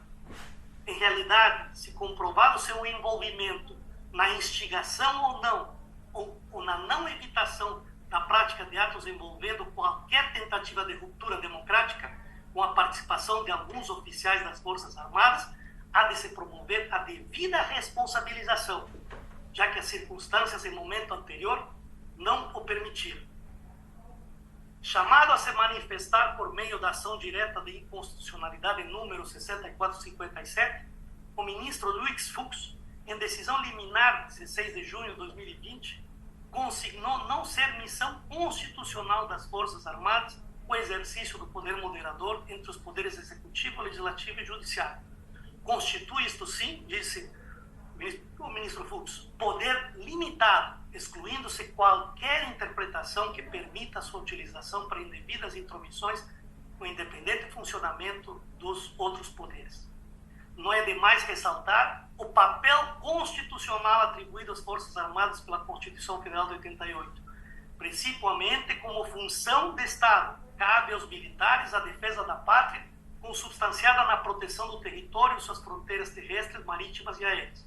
Especificamente, em relação à manutenção dos poderes constituídos e a garantia da lei e da ordem, tais prerrogativas devem ser interpretadas restritivamente, sempre como apoio aos poderes constitucionais e nunca assumindo posição de protagonismo. Nesse sentido, vem em boa hora a discussão no Parlamento sobre a necessidade de reforma do artigo 142 para espancar qualquer dúvida quanto ao seu alcance e portanto, o Parlamento deve assumir o seu papel, retirando um pouco o peso do protagonismo do judiciário no tocante à interpretação desse dispositivo do artigo 142. Digno de nota, por fim, já chegando ao fim da minha fala, foi o papel dos militares legalistas na contenção da crise deflagrada após o dia 8 de janeiro. De um lado, o presidente da República, no exercício da sua prerrogativa que ele confere, o artigo 84, inciso 13 da nossa Constituição, indicou o então comandante militar do Sudeste, general Tomás Miguel Ribeiro Paiva, imbuído a identificar e responsabilizar os militares envolvidos nos atos golpistas. Este, por sua vez, já havia chamado a atenção ao defender o respeito ao resultado das urnas e a democracia durante um discurso de cerca de 10 minutos para a tropa no quartel-general do Comando Militar do Sudeste, no dia 18 do 1. De outro lado, destaca-se o papel do Superior Tribunal Militar na contenção da tentativa de subverter sua competência constitucional. O presidente desta corte negou habeas corpus para liberar os extremistas presos nos ataques do dia 8, criticando duramente as ações dos criminosos. A Constituição não é composta de 4 margens de um papel em branco preenchido ao sabor das circunstâncias. Antes disso, é um documento instituinte, resultado das forças político-democráticas envolvidas em sua elaboração desde 85, por meio de Assembleia Constituinte. Consolidou-se, meus caros, em um texto denso, longo e descritivo, garantidor de direitos fundamentais, bem como dos limites ao poder de atuação do ente público, que muito pode, mas não pode tudo. Eis o princípio de qualquer Estado de Direito, sobretudo democrático e liberal. Não é demais recordar a perene lição de Montesquieu, segundo o qual, para que não se possa abusar do poder, é preciso que, pela disposição das coisas, o poder freie o poder. Longa vida à Constituição de 88 e não a nenhum tipo de anistia. Muito obrigado. Professor Sanchez Rios, muito obrigado pela exposição forte, dura, técnica, um olhar muito necessário sobre os episódios que ocorreram. E passo a palavra ao Procurador de Justiça Rodrigo Chemin Guimarães, para que possa fazer uso e trazer aí a nossa última exposição.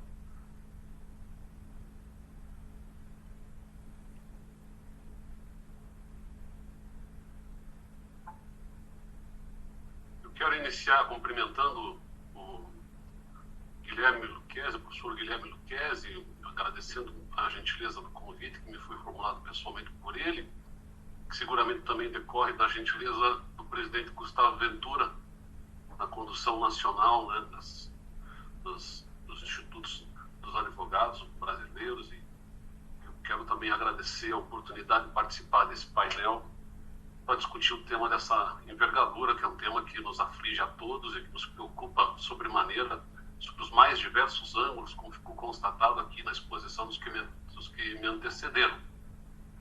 Questões de natureza política, questões de natureza eleitoral, questões de natureza jurídica, constitucional e, enfim, cabe a mim aqui tentar fazer um fecho de tudo aquilo que foi dito sobre a ótica agora do direito penal, que é a praia que me cabe aqui, né? Então, tentar puxar um pouco a ideia das consequências, dos impactos, como é o nome do evento, né? Dos impactos jurídico-penais aqui, né? No dia 8 de janeiro. Eu quero iniciar essa análise, e sei que fazer isso ao final é difícil, já que todos, enfim, falaram sobre diversos pontos de vista que me caberia também fazer alguma observação, mas eu vou direto àquilo que me propus a articular. Eu acho que nós precisamos ter em mente que esses impactos, como o nome do evento propõe, são impactos bastante preocupantes sobre diferentes aspectos. E eu vou iniciar dizendo o seguinte: nós estamos há mais ou menos 120 anos tentando criar critérios de diminuição de discricionariedade do intérprete. No começo do século XX, lá em 1906, mais ou menos, nós tivemos lá a Escola do Direito Livre, né, que pregava a possibilidade de que toda vez que eu me deparasse com a lei e ela colidisse com um ideal de justiça lido de forma abstrata, eu pudesse dar uma banana para a lei e fazer justiça a partir do meu sentimento pessoal a respeito do que seja isso. De lá para cá, Kelsen, Hart, Dworkin, Alexi, enfim, uma miríade de pensadores, né, tenta estabelecer limites a esse intérprete, a esse hermeneuta. E eu gosto muito de um brasileiro, que foi citado aqui pelo meu colega Rodrigo Rios, que é o Lênio Streck, que construiu uma teoria também sua, crítica hermenêutica do direito, para tentar estabelecer igualmente limites de interpretação. E eu acho que a teoria do Lênio, de todas as sugestões teóricas que eu já li, ela está entre as principais, se não a principal, em que pese ela tenha uma falha sob a minha ótica, que eu vou tentar rapidamente externalizar. O Lênio vai basicamente fundar sua crítica hermenêutica do direito no contexto da filosofia de Heidegger e Gadamer, por um lado, e de Dworkin, por outro lado.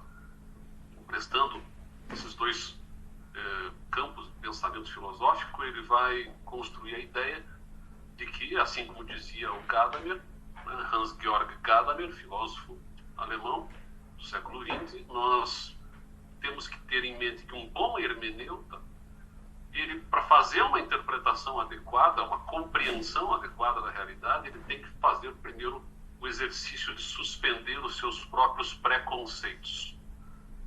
Suspendendo os preconceitos, olhar para o mundo e deixar que o mundo diga algo para nós antes de nós querermos dizer algo a respeito do mundo. E isso me parece fundamental para que essa discussão das consequências, né, como você colocou no texto, dos impactos, né, do evento de 8 de janeiro, possa ser bem avaliada sobre o aspecto penal, que eu vou tentar fazer aqui. Já de partida, me preocupam muito alguns eufemismos, né? Foi dito aqui por os que me antecederam, a preocupação com a questão do constitucionalismo ou do presidencialismo de coalizão, que é uma espécie de um eufemismo, às vezes, para camuflar práticas de corrupção, muitas vezes. E agora surgiu, no contexto desses inquéritos instaurados pelo Supremo Tribunal Federal, que não vem de agora, já vem de algum tempo, né, desde o inquérito das fake news, depois passando pelo inquérito das milícias digitais e depois pelo inquérito agora dos atos antidemocráticos, mas todos eles ali centralizados na figura do ministro Alexandre de Moraes. Surgiu, pela pena de juristas, né, a invocação de um discurso que, em alguma medida, transitou ali no contexto da década de 40, do século passado, e agora vem repaginado sob a ótica e a expressão de democracia defensiva. Não sei se já ouviram essa expressão.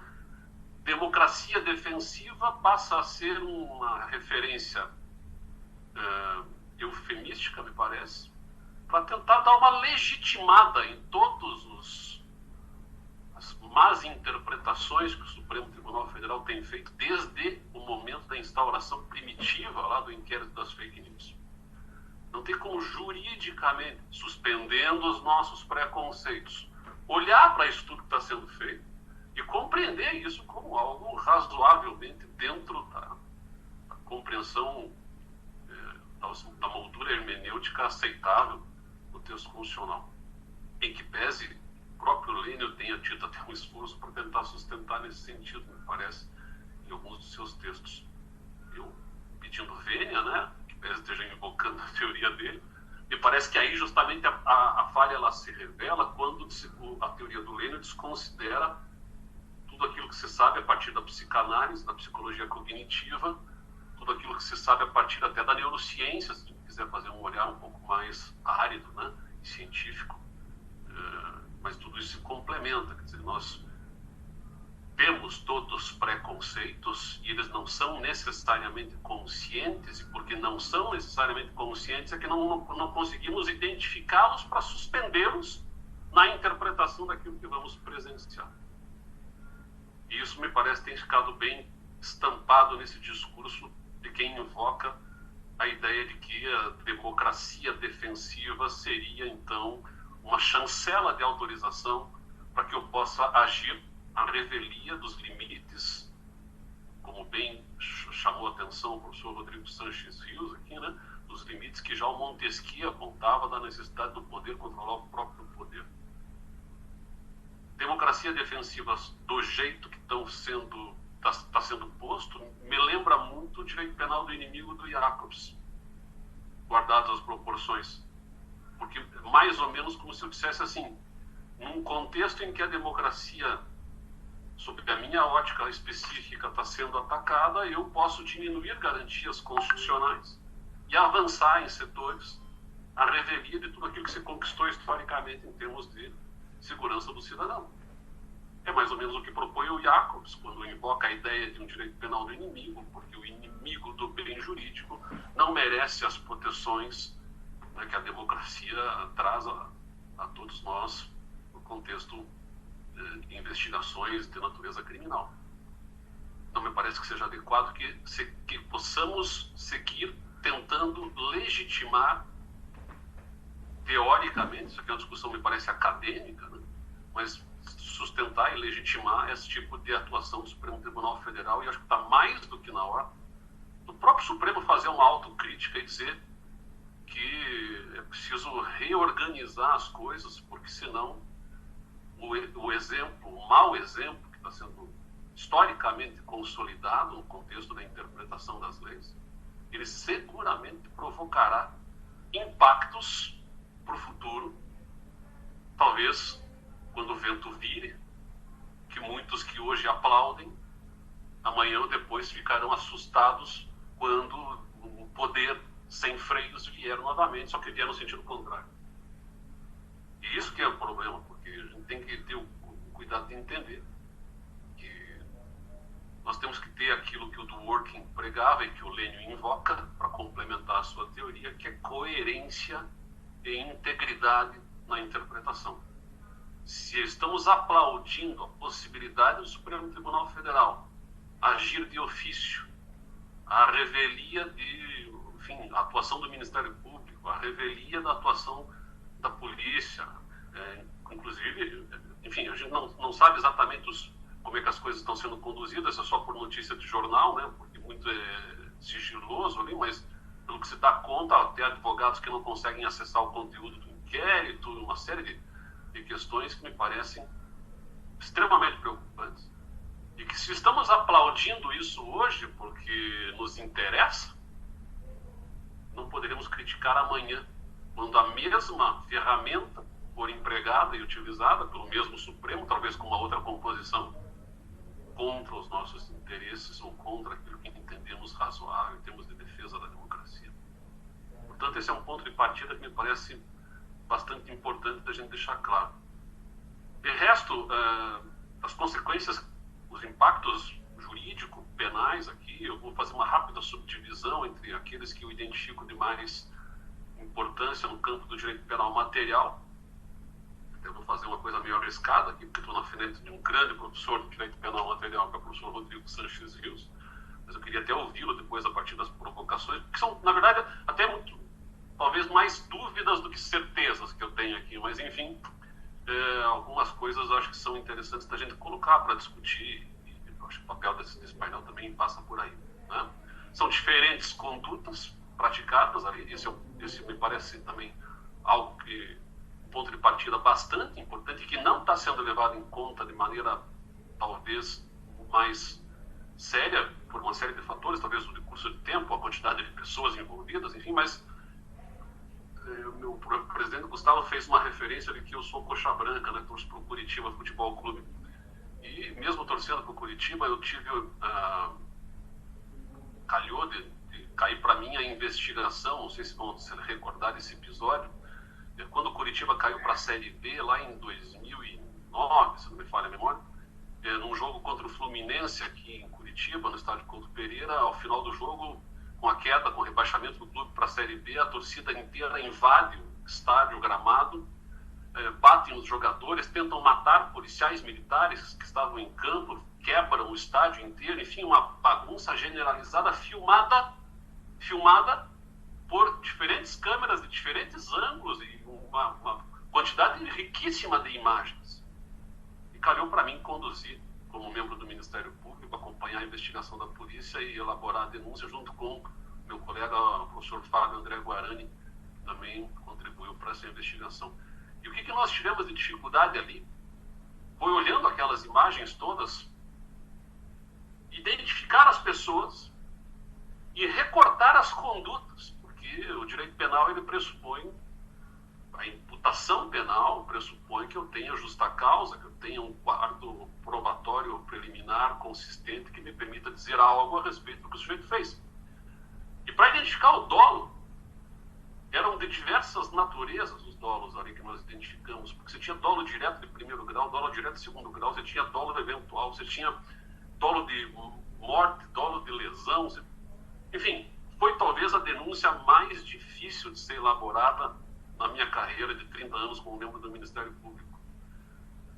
E foi a primeira denúncia que nós fizemos com imagens. Nós congelamos as imagens, circulamos o sujeito e dizemos: agora eu vou descrever a conduta deste sujeito aqui, que está no vídeo encartado na folha tal, no minuto 37.4 até o minuto 37.16. Eu vou descrever isso aqui. Isso seria o ideal em termos de imputação fática, porque dá ao réu a condição de se defender.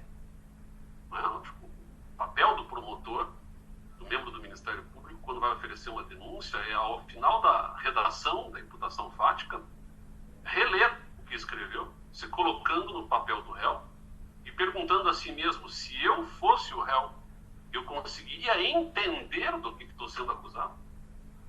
Então isso me parece algo, ponto, enfim, que não sei se exatamente está sendo observado por conta de denúncias talvez um pouco mais genéricas, né, que possam estar aparecendo e querendo se colocar muita gente num balaio de comportamentos que talvez pudesse ser melhor individualizado em termos de consequência, porque são diferentes condutas com diferentes tipificações.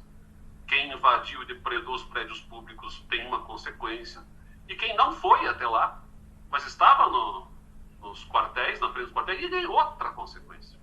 Até o Ministério Público Federal tem tomado esse cuidado. Eu li uma ou duas denúncias que foram divulgadas aí, né, por mais de 800 pessoas denunciadas. É evidente que eu não li todas, porque não foram divulgadas todas, mas enfim, aquelas poucas que foram divulgadas eu percebi que eles tiveram esse cuidado.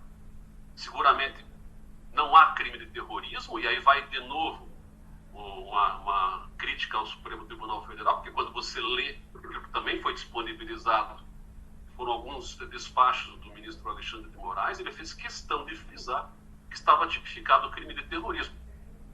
Todo respeito ao ministro e com todo respeito ao Supremo Tribunal Federal. O princípio da legalidade estrita em direito penal não permite fazer analogia em mala parte, não permite fazer interpretação extensiva em mala parte, quer dizer, não permite encaixar coisas que a lei não previu como crime. O princípio da reserva legal e da legalidade estrita.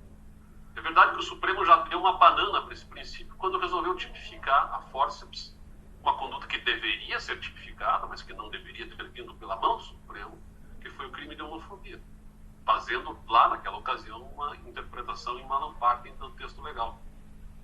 E me parece que era de novo uma ideia do ministro Alexandre de Moraes, querer enxertar num texto de lei que não faz referência à motivação política à prática do terrorismo. Então me parece que isso revela também que o exagero, às vezes, de imputação fática, ele tem um fator contrário, né? Ao invés de contribuir para tentarmos entender exatamente a dimensão de tudo aquilo que aconteceu, mas embaralha as nossas mentes, nós ficamos aí mais de uma semana discutindo se havia ou não havia crime de terrorismo. No direito brasileiro, não. Pensando politicamente, em termos de normativa internacional, até sim, mas juridicamente, no plano penal, não. Que crimes nós teríamos, então? Código Penal, artigo 286, parágrafo único, para aqueles que estão lá na frente dos quartéis e ficaram lá. Incitação pública de animosidade das Forças Armadas contra os poderes constituídos. Este crime, sim, pode ser imputado àquelas pessoas. Quem sabe, como foi feito também pelo Ministério Público Federal, associação criminosa. Prova aí, uma prova mais chata de fazer, não sei se chegaram a construir essa prova em termos de associação criminosa, porque ela pressupõe um liame subjetivo, enfim, uma intenção de permanecer com estabilidade no tempo, tal, que não sei se chegaram a tanto. Já para aqueles que invadiram os prédios públicos, depredaram os prédios públicos, aí tem uma série de outros tipos penais, como 359L, né? Tentar com emprego de violência ou grave ameaça abolir o Estado Democrático de Direito. O 359M, tentar promover por meio de violência ou grave ameaça golpe de Estado. Também o crime do artigo 163, parágrafo único, incisos 2 e 3, que é o dano qualificado contra o patrimônio público da União, que é até a associação criminosa também. Além disso, dependendo do comportamento daqueles que se tem a condição de dizer que fizeram isso, né? Crimes contra o ordenamento urbano e o patrimônio cultural, Lei 9.605 de 1988, os artigos 62 e 65. Inclusive tem o artigo 65 específico para aquela moça que pichou o monumento urbano ali da Temis, né, na frente do Supremo Tribunal Federal. O tipo penal fala em pichar o monumento urbano. Enfim, esses são os tipos penais que vão classificar as condutas de diferentes maneiras, né, com diferentes consequências. E aí tem algumas questões que me parece que não estão sendo objeto de discussão, pelo menos não tenho visto, mas que me parecem interessantes da gente discutir juridicamente, né? Por exemplo, aqueles que estavam apenas acampados ali na frente dos quartéis, pedindo intervenção militar, nas patrulhinhas, enfim, tal, 142 da Constituição, como foi dito aqui já em várias ocasiões. Eu tenho sérias dúvidas se eles não operam à luz do direito penal sobre aquilo que se denomina de erro de proibição. E não excluiria aí a culpabilidade desses autores, né? Depois eu gostaria de ouvir o professor Rodrigo Sanches Rios a esse respeito. E em alguns casos, até sob a ótica da consciência jurídica reta, dado ao fato de que tivemos até juiz autorizando as pessoas a ficarem na frente do quartel. Tinha uma ampla divulgação nesses grupos aí que circulavam, né, de que o artigo 142 legitimava esse tipo de pedido. Então, na cabeça do leigo, que está lá numa situação de catarse coletiva, sabe Deus, como é que se possa classificar isso? Não me seria de surpreender que ele não estivesse operando justamente sobre erro de proibição. E o Roxin tem até uma referência, né, dizendo que em tema controvertido em decisões judiciais, o erro é invencível. Você não teria nem como responsabilizar. Mas, enfim, não é uma certeza, mas é uma dúvida, é uma provocação, talvez para o professor Rodrigo Rios, quem sabe contribuir depois com alguma coisa. Outra questão que me chamou muita atenção foi o fato daquele secretário de Estado que estava em férias nos Estados Unidos ser determinada a sua prisão. Que crime praticou? Um crime comissivo por omissão imprópria, tipo 13, parágrafo 2º do Código Penal. A questão que surge é, ele sendo secretário de Estado, porém, estando em férias, seguramente não estava exercendo o cargo de secretário quando estava num período de férias. Alguém o fazia no seu lugar. E aí a questão que surge é, ele devia e podia agir para evitar o resultado, estando em férias e fora do país, não acompanhando o que estava acontecendo diretamente aqui? Tenho sérias dúvidas quanto à responsabilização desse secretário, que eu acho que, de novo, entrou no afã de querermos, assim, vamos pegar todo mundo, né? Vamos, como os ministros, inclusive, de público disseram, né? É preciso pegar todos e tal. A coisa está um pouco, assim, meio atrapalhada, meio atabalhoada, meio fazendo, assim, meio no achismo, fora do contexto jurídico, né? E os impactos jurídicos dessas interpretações, seguramente, reproduzirão para o futuro.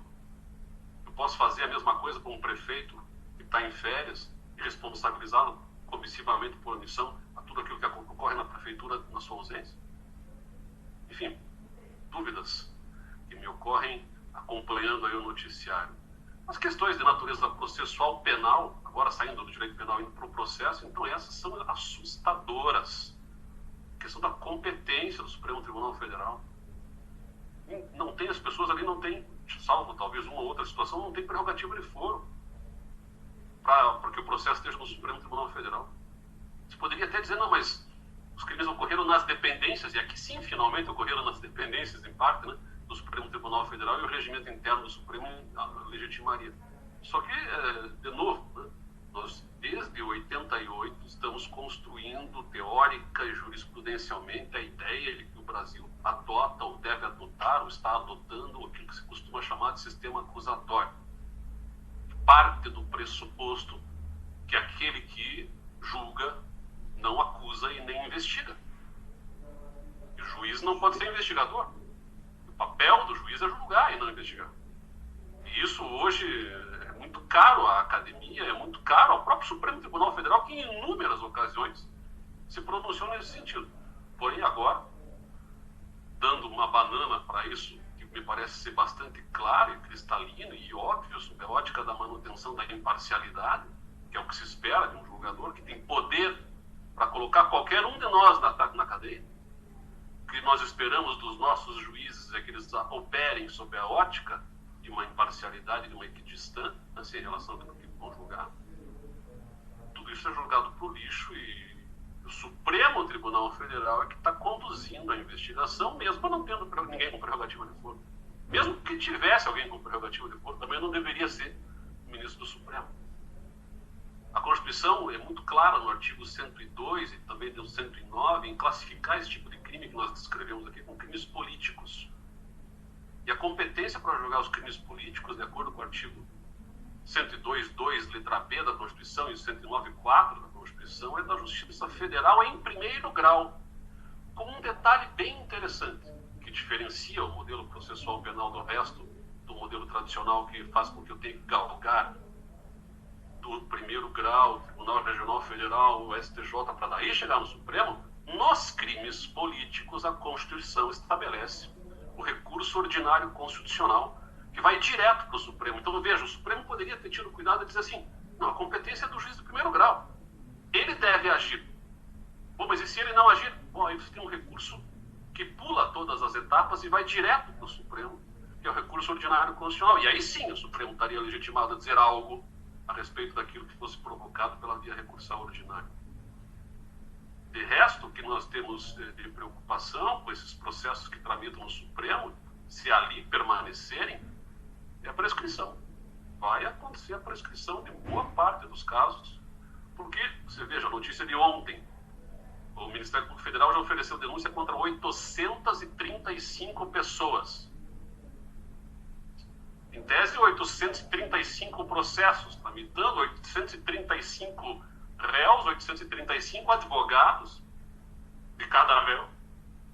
Bom, o crime daqueles que estavam na frente do quartel tem pena baixa, vai prescrever em 3 anos. Há uma probabilidade que isso ocorra? Não me parece de se desconsiderar. Né? Bom, de resto, o princípio da inércia da jurisdição, de novo, a ideia de sistema acusatório, medidas cautelares de ofício adotadas pelo ministro Alexandre, pelo menos segundo notícias de jornal, a Folha de São Paulo, por exemplo, dá uma notícia no dia 25 de janeiro, que foram mantidas prisões cautelares, mesmo com pronunciamento contrário do Ministério Público Federal. A questão da imparcialidade, principalmente, me assusta mesmo, porque a imparcialidade virou assim uma nota de rodapé esquecida em algum canto. Os ministros primeiro se consideram vítimas, mas não se consideram suspeitos para investigar os crimes que se julgam vítimas. Depois, participam de eventos públicos, dão palestras, entrevistas e anunciam solenidades formais de retomada do ano judiciário, que todos serão responsabilizados. Isso é antecipação de julgamento de mérito. Coisa que um juiz que abra a lei orgânica da magistratura nacional vai ter o cuidado de saber que ele não pode fazer.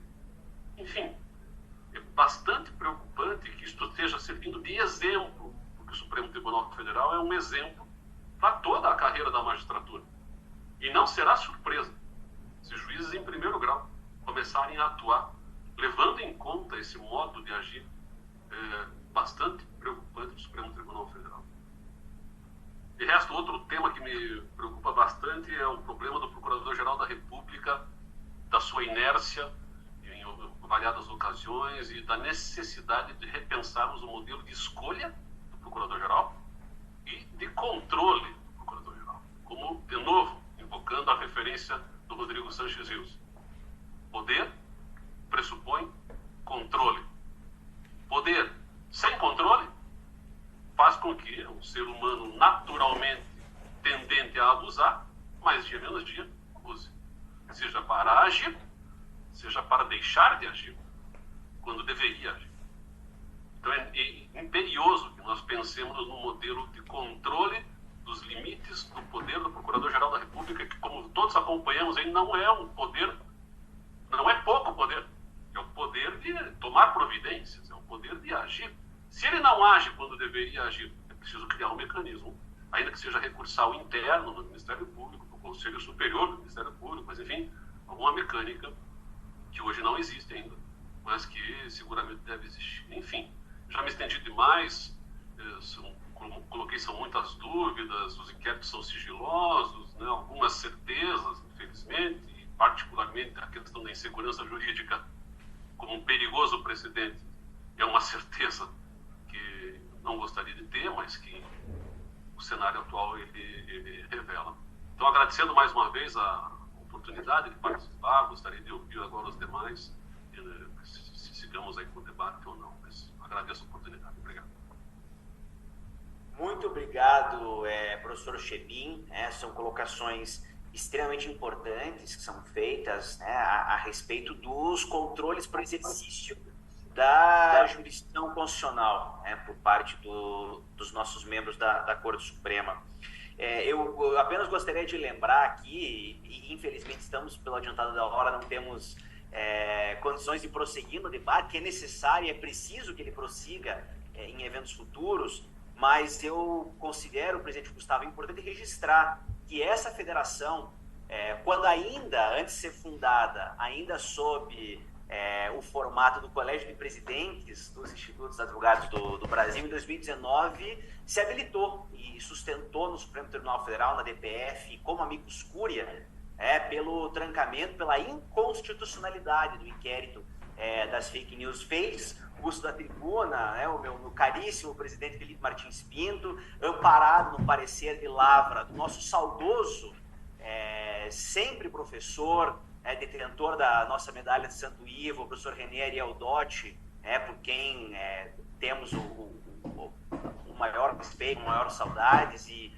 sem sombra de dúvidas essa federação não vai se omitir, diante de tantas considerações aqui que são feitas, e não tive a oportunidade de cumprimentar o presidente Anchieta por suas palavras, mas cumprimento aqui o professor Rodrigo Sanches Rios com respeito à sua leitura extremamente acurada do texto constitucional. E, sem me estender, eu já agradeço mais uma vez a participação de todos e devolvo aqui, então, a palavra ao nosso presidente Gustavo Ventura para que faça o encerramento. Muito obrigado a todos e a todas e a todos que nos acompanham aqui. Meus caros amigos, foi uma noite de muito aprendizado para mim, muito aprendizado. Veja como a gente conseguiu, em 2 horas, abordar aspectos políticos, jurídicos, sociais, no plano constitucional, apresentar propostas, e isso para mim é da maior relevância. Eu gostei muito realmente dessa nossa noite. As preocupações do professor Rodrigo Chebin são as minhas, professor. Muito, eu sou tributarista, não sou penalista, mas o tipo para mim funciona igualzinho ao senhor. Qual é o tipo? Pois não, professor? Se me permitir, eu não ia intervir no final, porque já sei que está adiantada na hora, mas o meu querido Rodrigo Chebin, no final, ele tratou de um ponto que para mim é muito relevante, no sentido que os anos sabáticos do PGR acabaram no dia 1º de janeiro de 2023. Então, realmente, Rodrigo, agora nós temos um Ministério Público atuante e com a baixa temperatura um pouco quanto à discussão da legitimidade desses inquéritos. Em boa hora que você falou como representante do Ministério Público, porque, lamentavelmente, nós passamos 4 anos de período sabático. Isso devemos dizer abertamente. E grande parte da Polícia Federal foi cooptada, sem falar da Polícia Rodoviária Federal. Então, as instituições, houve uma erosão das instituições e que, como como eu mandei mensagem para o meu querido Guilherme, a discussão sobre o inquérito, presidente Gustavo, sobre esse alcance desse inquérito, sobre a tipificação, que não é terrorismo, obviamente, e o meu querido Rodrigo já assinalou muito bem, merece, sim, a retomada desses espaços de discussão, e o presidente Gustavo pode encampar isso e dar sequência a futuros eventos que justamente nós estamos ansiosos de debater. Professor Rodrigo, com toda certeza. Veja, esse evento não pode se encerrar hoje aqui. Já vou provocar o presidente Guilherme, o presidente Felipe, para que a gente possa fazer um evento talvez até mais focado na perspectiva penal, eventualmente, ou eventualmente penal constitucional do que aconteceu. E eu tenho muitas dúvidas quanto a isso. O professor João Furtado trouxe um aspecto histórico. Eu sempre me lembro que a República nasceu de um golpe, né? Então, até hoje, em tese, não temos uma monarquia por algum motivo, né? E esse motivo aconteceu lá em 89, e de alguma maneira, até hoje, nós tivemos vamos assim dizer, uma instabilidade gerada desde aquele momento, seja em maior ou menor nível, né? E isso a gente tem que levar em conta também que, enfim, os ciclos da política, os ciclos do poder no Brasil nos trazem momentos infelizes, e eu estou falando infeliz aqui com um eufemismo enorme relacionado ao 8 de janeiro. Essa é a palavra eufemismo, cabe realmente muito em relação à infelicidade apenas do dia 8 de janeiro. Agradeço muito, a federação está honrada em receber todos os senhores aqui, e vou pedir ao meu querido presidente Felipe Martins, ao presidente Guilherme, para podermos fazer isso em um outro momento, voltado especificamente para a temática penal constitucional. Professor João, vindo a Pernambuco, todos os senhores aqui, caso venham também, sintam-se abraçados aqui em nossa terra. Muito obrigado. Primeiro de muitos. Muito obrigado a todos pelo carinho e pela atenção. Muito boa noite.